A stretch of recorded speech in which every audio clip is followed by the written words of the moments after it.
সুবহানাল্লাহ বলেন। আমার বন্ধুরা, এখানে যাওয়ার পরে আরেকটা হাদিস আমার মনে পড়ে গেল, দারকুতনি শরীফের হাদিস। وعن عبد الله بن عمر رضي الله تعالى عنه قال قال رسول الله صلى الله عليه وسلم, عبد الله بن عمر رضي الله عنه বর্ণিত হাদিস, রাসূল সাল্লাল্লাহু আলাইহি ওয়াসাল্লাম বলেছেন, মান যারা কবরি বাদা ওয়াফাতি ফাকান্নামা সারানি ফি হায়াতি। সুবহানাল্লাহ বলবেন না? এই হাদিসের অর্থ কি জানেন? বলা হচ্ছে মান যারা কবরি বাদা ওয়াফাতি, যারা আমি নবী মারা যাওয়ার পরে, আমার ওয়াফাতের পরে, আমার ইন্তেকালের পরে আমার কবর জিয়ারত করবে। সুবহানাল্লাহ বলেন না? কার কবর জিয়ারত করবে? নবীজি সাল্লাল্লাহু আলাইহি ওয়াসাল্লামের কবর জিয়ারত করবে। তাদের ব্যাপারে বলা হচ্ছে মান যারা কবরি বাদা ওয়াফাতি, যারা কবর জিয়ারত করবে আমার ওয়াফাতের পরে, ফাকা আন্নামা জারানি ফি হায়াতি, তারা যেন আমি নবীর সাথে সরাসরি সাক্ষাৎ করলো। বলেন না সুবহানাল্লাহ? বুঝছেন তো? বলা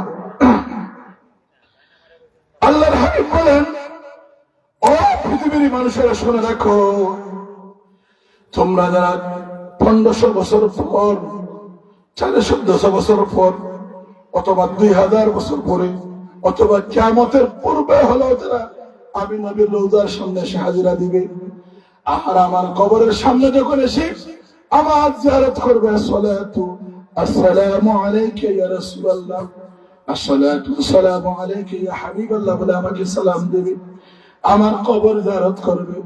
শুনে রেখো, শুনে রেখো, তোমরা যারা 1400 বছর পরে, 1500 বছর পরে, 2000 বছর পরে আমি নবীর রওজার সামনে এসে আমার কবরের সামনে দাঁড়া হয়ে আমার জিয়ারত করে গেলে, মনে রেখো আমার উম্মতেরা, তোমরা মৃত অবস্থায় নবী মুহাম্মদের কবর জিয়ারত করো নাই, বরং আমি জিন্দা থাকা অবস্থায় আমার সাহাবারা এইভাবে আমার সাথে সাক্ষাৎ করেছিল, ঠিক ওইভাবে আমি নবীর সাথে তোমরা সাক্ষাৎ করে গেছিল। বলেন না সুবহানাল্লাহ? নারে তাকবীর, আল্লাহু আকবার, নারে রিসালাত, ইয়া রাসূলুল্লাহ, মাওলানা সিরাজুল ইসলাম জিহাদি সাহেব, নবী ওলি শত্রুরা হুঁশিয়ার সাবধান। আমার গলাটা সমস্যার কারণে কথাগুলো পরিষ্কার করতে পারতেছি না। কালকের প্রোগ্রামে অনেক অনেক লম্বা সময় আমাকে বয়ান করতে হচ্ছে, একজন ওয়াজি মিস্টেক হয়ে গিয়েছে। তো আমি সারসংক্ষেপ যে কথাটা বলতে চাই, নবীর রওজার সামনে যখন গেলাম, মনে পড়ে এগুলো হাদিস কানা। ওই যে নবী বললেন, তোমরা আমার মারা যাওয়ার পরে কবর জিয়ারত করছো, মানে আমার সাথে সাক্ষাৎ করছো। আমি তখন দাঁড়ালাম, এখানে দাঁড়িয়ে দেখলাম একটা হাদিস, আল্লাহ নবীর রওজার সামনে রওজার ফলকের মধ্যে একটা গোল সিলের মতো গোল একটি জায়গার মধ্যে একটা হাদিস লেখা। সুবহানাল্লাহ বলে। রওজা শরীফের নবীদের রওজা শরীফে, নবীদের রওজা শরীফ, আবু বকর সিদ্দিক রাদিয়াল্লাহু তাআলা রওজা, ওমর ফারুক রাদিয়াল্লাহু তাআলা রওজা একেবারে কাছাকাছি। নবীদের রওজার পাশে মধ্যখানে একটা খালি জায়গা আছে, যেটা আপনার সাধারণ না, ওই যে আপনার সাধারণ হচ্ছে সামান্য একটু ভিন্ন ধরনের এই কালারে, এই ফাঁক জায়গাটা হলো ঈসা আলাইহিস সালামের জন্য কবরের ব্যবস্থা করে রাখা হয়েছে। সুবহানাল্লাহ বলবেন না? ঈসা আলাইহিস সালাম যিনি চতুর্থ আসমানে বর্তমানে আছেন, আবারও পৃথিবীতে আসবেন, নবী হিসাবে নয়, নবীর গোলাম হিসাবে, নবীর উম্মত হিসাবে। দিলে বলেন না সুবহানাল্লাহ? উনার কবরের জন্য ঠিকানা রাখা হয়েছে। এই জায়গাটা মানেই হচ্ছে অর্থাৎ আবু বকর সিদ্দিক রাদিয়াল্লাহু তাআলার কবর, তার পাশেই হলো ওমর ফারুক রাদিয়াল্লাহু তাআলার কবর। আমি শুধু তাকালাম, অজুরে চোখের পানি ছাড়লাম, তখন দেখলাম হাদিস একটু ওই ফলকের মধ্যে গোল একটা বৃত্তাকারের মধ্যে হাদিসটি লেখা, ওয়ান আনাস রাদিয়াল্লাহু তাআলা قال قال رسول الله صلى الله عليه وسلم شفاعتي لأهل الكبائر أمتي رواه الترمذي। جل বলেন না সুবহানাল্লাহ? কথা বুঝা যাচ্ছে না? অসুবিধা হবে যদি আমি আগে বলছি এখানে গল্পের, আমি এই মনে করেন কথাবার্তা বলছি সাধারণ মানুষ হিসেবে যে কথাবার্তা বলি, আমি তো আগে কেন ওয়াজ করছি, কোন সমস্যা তো হচ্ছে না। একটু দূর শুরু করে আল্লাহুম্মা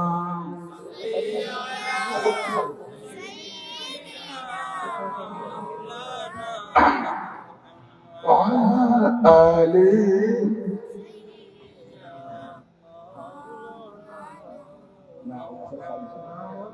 لا إله إلا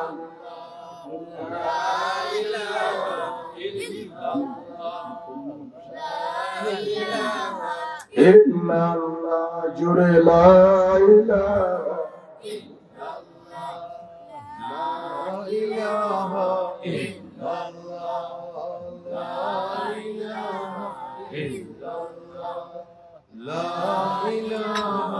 إلا الله لا إله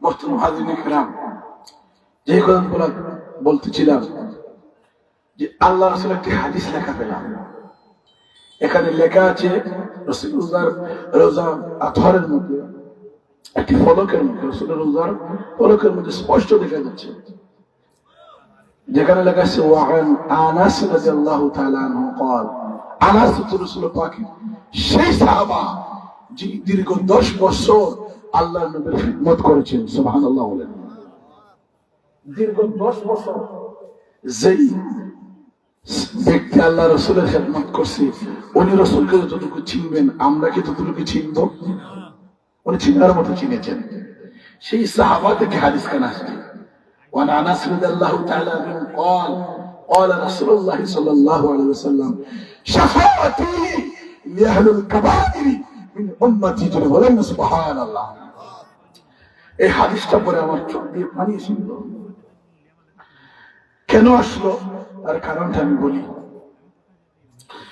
এই হাদিসের ভিতরে আমাদের জন্য বড় একটি সুসংবাদ আমাদের জন্য বড় একটি নিয়ামতের ঘোষণা আল্লাহ রাসূল করে গিয়েছেন যা এই পৃথিবীতে 1,24,000 মতান্তরে 2,24,000 নবী কেরামগণ পৃথিবীতে এসেছিলেন ঠিক কিন্তু কোন নবী কোন রাসূল যে সুসংবাদ দিতে পারেন নাই এমন একটি সুসংবাদ আমার আপনার নবী ওই হাদিসের মধ্যে আমরা উম্মতি ও মুহাম্মদী হওয়ার কারণে আমাদের জন্য ঘোষণা করে গেছেন জুড়ে বলেন না সুবহানাল্লাহ এমন একটা ঘোষণা করে গেছেন এই ঘোষণার পরে আমার একটা দিনের ভিতরে ইয়াকিন আসলো একটা বিশ্বাস জন্ম নিল জানি না কতদিন পৃথিবীতে বাঁচবো হায়াতে কতদিন আমি দুনিয়াতে থাকবো তবে হ্যাঁ আমি যেহেতু আল্লাহ মানি রাসূল মানি আমার ইলম কম হতে পারে আমল কম হতে পারে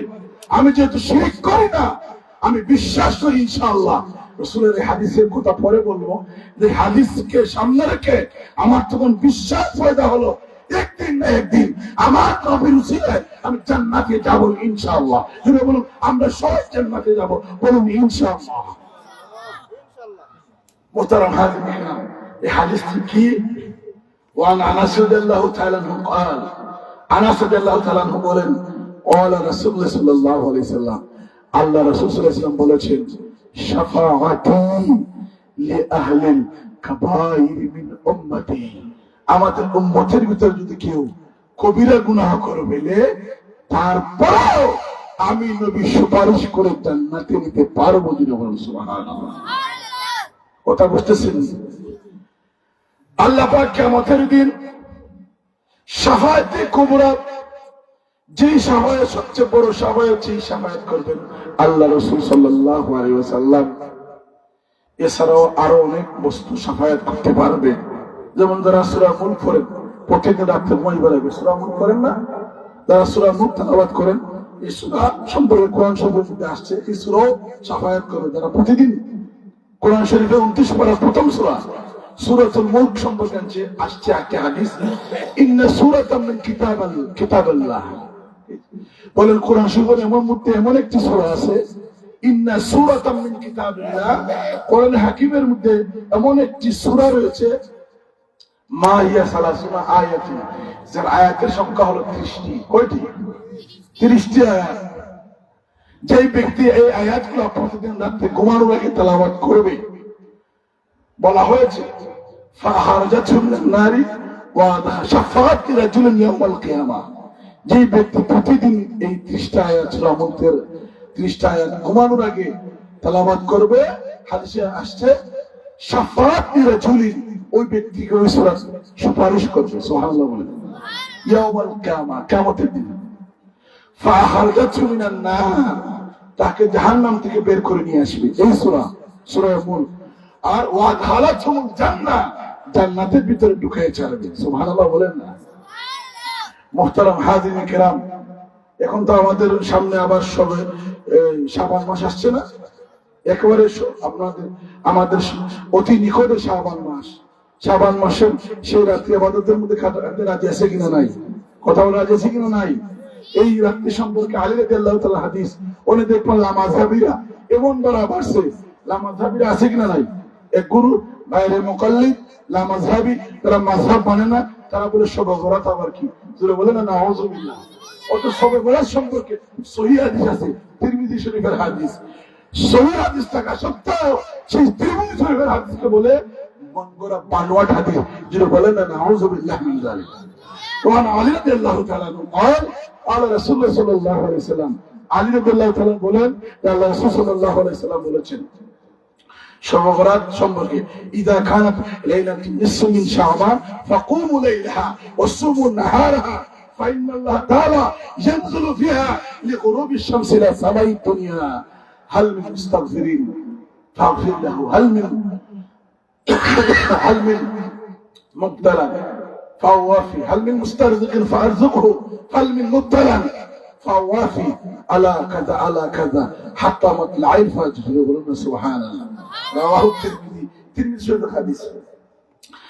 আলী রাদিয়াল্লাহু তাআলা বলেন, এই জেলা মাযহাবিরা যারা বলে শবে বরাত নাই, ও ভাইরা শবে বরাত আমাদেরকে ধোঁকা দেয়। শবে বরাত মূলত এটার মূল নাম না। এই রাত্রির মূল নাম হচ্ছে দুইটা। হাদিসের ভাষায় এক নাম হলো লাইলাতুল মুবারাকা, শবে বরাতের মূল নাম হলো লাইলাতুল মুবারাকা। আর শবে বরাতের হাদিসের ভাষার নাম হলো লাইলাতুন নিসফু মিন শাবান, লাইলাতুল নিসফু মিন শাবান। এই মনে রাখবেন দুইটা কথা, শবে বরাতের দুইটা নাম, একটা হলো লাইলাতুল মুবারাকা, একটা হলো লাইলাতুন নিসফু মিন শাবান। এই রাতে যখন আসবে, আলী রাদিয়াল্লাহু তাআলা বলে, আল্লাহ তাআলা বলেছেন ফাইনাল্লাহ তাআলা, আল্লাহ তাআলা ফাইনাল্লাহ তাআলা ইয়ানজিলু ফিহা লিগুরুবি শামস, আল্লাহ তাআলা দুনিয়ার আসমানে চলে আসেন। আল্লাহ দুনিয়ার আসমানে চলে এসে বলেন হাল মিন মুস্তাগফির, আসো কি কেউ মাফ চানে ওয়ালা, হাল মিন মুস্তাগফির, আসো কি কেউ রিজেক্ট চানে ওয়ালা, হাল মিন মুবতালা, আসো কি অসুস্থ থেকে সুস্থতা চানে ওয়ালা, আলা কাযা আলা কাযা, বলেন তো সমস্যা আছে, চাও হাত্তা তাতলুয়া শামসু মিন মাগরিবিহা, ফজরের আগ মুহূর্ত পর্যন্ত বান্দা যা চাইবি আমি আল্লাহ গ্রহণ করে নেব। বলুন সুবহানাল্লাহ। মুহতারাম হাজিরিন কিরাম, যেহেতু আযান পড়ে গেছে, আমার আলোচনাটা আমি সংক্ষিপ্ত করে নিয়ে আসতেছি এবং শেষ করতে চাই। আযান হয়েছে না? আর 10 মিনিটের ভিতরে আমার আলোচনাটা নিয়ে আসছি। আমি মনে আছে তো, আমি যে রসুলের সামনে দাঁড় হয়েছিলাম আর বলেছিলাম রসুলের হাদিসে এমন একটি ঘোষণা আছে যে ঘোষণা কোনোভাবে দিতে পারেন না, কোন দিতে পারেন নাই। 1,26,000 মুজাদ্দিদ 2,26,000 নবী কেরামগণ পৃথিবীতে এসেছেন, ঠিকই কোন নবীর সাহস করে নাই এমন কথা বলতে, যে কথাটা আমার নবী বলে গেছেন। তোরা বলেন না সুবহানাল্লাহ। সৌদির বাদশাহ নবীর সেই কথা রাখে, সেই হাদিসটাকে মূল্যায়ন করে, ইয়াকিন করে, বিশ্বাস করে রাসূলের রওজা তোমারের ফলকের ভিতরে কুল বিদ্যার ভিতরে হাদিসটাকে রেখে দিয়েছে, যেন নবীর সমস্ত আশিকগণ রাসূলের পাকের উম্মতেরা, গুনাহগার উম্মতেরা ওই হাদিস থেকে ঈমান ধারণ করতে হয়। সেই হাদিসের ভিতরে আল্লাহ রাসূল কেমন ঘোষণা দিলেন? রাসূল বলেন শাফাআতি ইয়াহলুল কাবাইর মিন উম্মতি, ও উম্মতেরা শোনো, তোমরা যত গুনাহ করো না কেন, তোমরা মদ খাও, খেয়ে থাকলে, জুয়া হয়ে থাকলে, জিনা করে থাকলে, নফসের ধোঁকায় পড়ে মানুষের হক মেরে থাকলে, তোমরা যদি সুগুলমুড়ি করে ফেলো, এইরকম গুনাহ করার পর একটা গুনাহ না করো। কয়টা গুনাহ? একটা গুনাহ, সেটা হলো শিরক। ইন্নাল্লাহ লা ইয়াগফিরু আন ইউশরাকা বিহি ওয়া ইয়াগফিরু মা দুনা যালিকা লিমান ইয়াশা আল্লাহ বলেন আমি শিরিক গুনাহ মাফ করবো না। আমি আল্লাহর সাথে সামঞ্জস্য করা, আমি আল্লাহর সাথে অংশীদারিত্ব করা, ও আমি আল্লাহর সাথে অংশীদার স্থাপন করলে এই গুনাহ আমি আল্লাহ মাফ করবো না। আমার কোন কুওয়াতের সাথে, আমার উদাহরণ দিয়ে আমার সত্যের সাথে, অথবা আমার কোন অস্তিত্বের কোনো কিছুর সাথে যদি কোনো কিছু সামঞ্জস্য করে কথা বলা হয়, এই গুনাহ আমি আল্লাহ মাফ করবো না। অথচ আর যত গুনাহ আছে আমি আল্লাহ চাইলে ক্ষমা করে দেবো। বলেন সুবহানাল্লাহ। আমার আল্লাহ যেমন দয়াশী, রাসূল তেমন মুহাব্বিন উম্মতের জন্য তেমন দয়ার কান্ডারি নবী। আল্লাহ পাক বলেন শিরক বাদে যত গুনাহ রয়েছে আল্লাহ ঘোষণা দিলে আমি মাফ করে দেবো। রাসূল বলেন হাসরের ময়দানে আমার উম্মত হিসাবে যারা দাঁড় হবে, যারা শিরক করবে না, যত গুনাহ করুক, যদি এক ওয়াক্ত নামাজ না পড়ে, তারপর কিয়ামতের দিন আমি রাসূল তাদেরকে শাফাআত করে জান্নাতে নিয়ে যাবো। জোরে বলেন না সুবহানাল্লাহ। ওনারা বুঝছি দেখুন, রাসূল শাফাআত করে জান্নাতে নেবেন, এই কথা কিয়ামত পর্যন্ত আর কোন রাসূল নবীজির আগেও কে বলতে পারেন নাই, আর তো নবী নাই, আর কে বলবে? কথা বুঝছেন? এই কথা লোক বলেন শাফাআতি লিআহলিল কাবাইর মিন উম্মতি।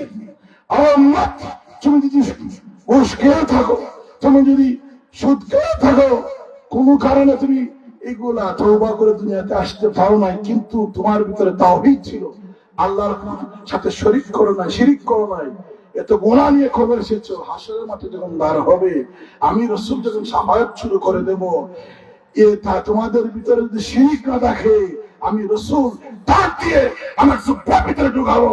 আমি রাসূল নিজ জিম্মাদারিতে আমার জুব্বায় সমস্ত জুব্বার ভিতরে ঢুকায়া জান্নাত পর্যন্ত আমি রাসূল নিজ জিম্মাদারিতে তোমাকে জান্নাত পর্যন্ত পৌঁছে দেবো। চলে বলেন সুবহানাল্লাহ। এমন ঘোষণা কেউ দিতে পারবে? তখন নৌদার সামনে দাঁড়িয়ে বললাম আল্লাহ